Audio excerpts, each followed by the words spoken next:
ce film important, Les Camisards de René Alliot, qui était invisible pendant plusieurs décennies, sinon dans une copie 35 mm très abîmée de Cinémathèque, que Rufus accompagnait parfois pour des projections dans les Cévennes. C'était un ambassadeur fidèle de la mémoire et du travail de René Alliot autour de ce film. C'est vrai quand on a su qu'allait être disponible une version restaurée du film que vous allez découvrir, très vite l'idée d'une présentation ici à Genève nous a semblé très naturelle et pertinente.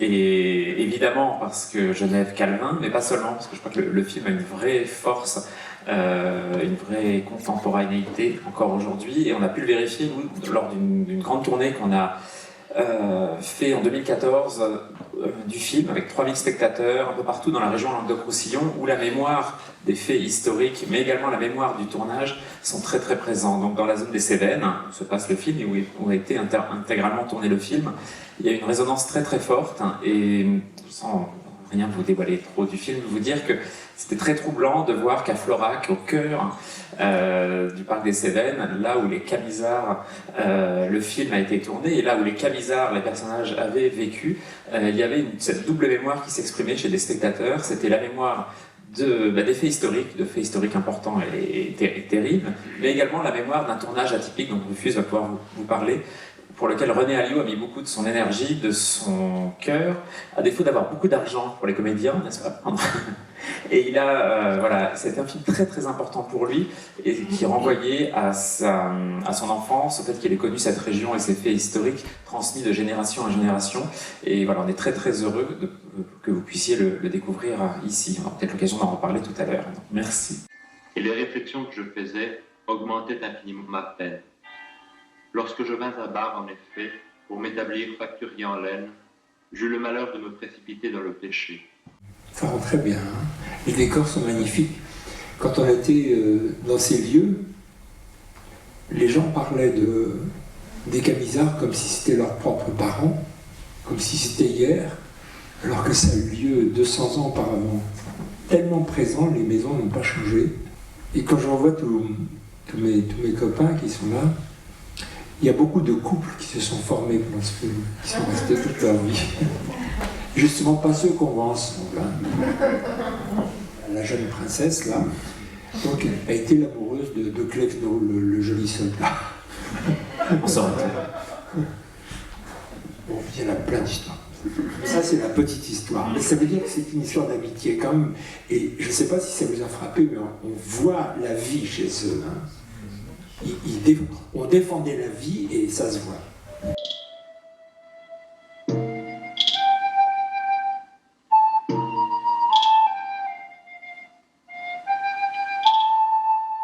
Le fait de mettre la chemise hors de son pantalon, c'est pour ça qu'on les appelle les Camisards, paraît-il, à cause de leur chemise. Oui, cette façon, cette vie sexuelle qu'ils avaient, qui était insupportable pour les villageois, enfin pour les curés. Non, c'était vraiment... ils combattaient pour leur liberté, mais ils vivaient cette liberté. Mais nous, on aimait ça.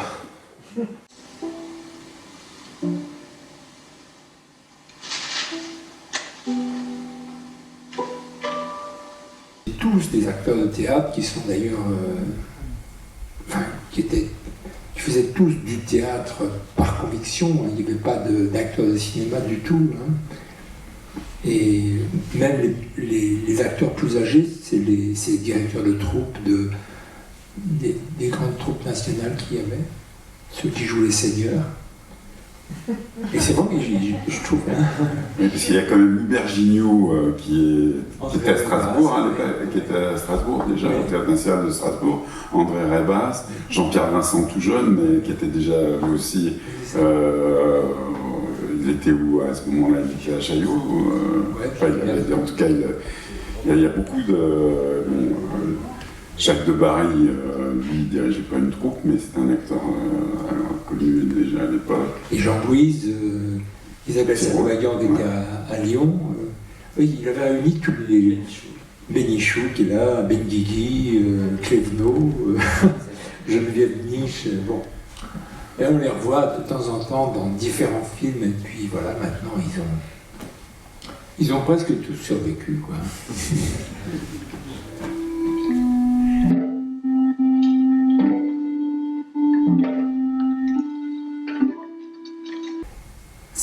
c'était tellement beau, ces paysages, ces maisons. Il y en a eu on a eu des moments miraculeux, comme la brume à un moment donné pour l'entraînement. C'était d'une beauté, les uniformes rouges dans cette brume. Et puis, bien sûr, Abraham Mazel, qui est joué par Gérard de Sarthe. Il a une force incroyable, juste un très grand acteur. En tout cas, Alliot, il était plutôt d'obédience communiste, il n'est pas du tout religieux. Il regardait ça de loin, il voyait surtout une guerre d'indépendance, donc ça ressemble évidemment aux Indiens. Et puis avec les modes de guerre des professionnels qui, vous voyez, s'exposent en se mettant à genoux, etc. Et pensent qu'on doit se battre comme ça, alors que les autres étaient dans la guérilla de la guerre d'Algérie, par exemple. Une exigence d'intégrité aussi, on le voit avec cette histoire de l'interdit. On peut faire le pillage, enfin on peut mettre à sac ceci et cela, mais on ne vole pas d'argent. Et si on en vole, on vole de l'or, à ce moment-là, il nous arrivera malheur, quoi. Donc il y a dans leurs exigences, une exigence d'intégrité, on le voit bien. Et puis de repentance aussi, il dit ça au début, miséricorde et repentance. Je me suis souvent demandé ce que ça voulait dire. Mais quand elle a tout perdu, elle a perdu ses compagnons, elle a perdu son amant, et elle crie repentance. Oui, c'est ça, ils revendiquaient l'amour libre et elle a perdu son amour. Donc je ne sais pas si elle a gagné quelque chose dans cette histoire. En tout cas, peut-être, à la fin du conte, ce gars qui vient de Genève et qui joue le rôle de cavalier, qui est justement Jean-Pierre Vincent, aujourd'hui nous ramène à Genève. Ça me paraissait bizarre. Oui, d'ailleurs, on dit souvent qu'il y a des Anglais qui viennent habiter dans les Cévennes, des Hollandais. C'est pas des Anglais ni des Hollandais, ce sont des protestants.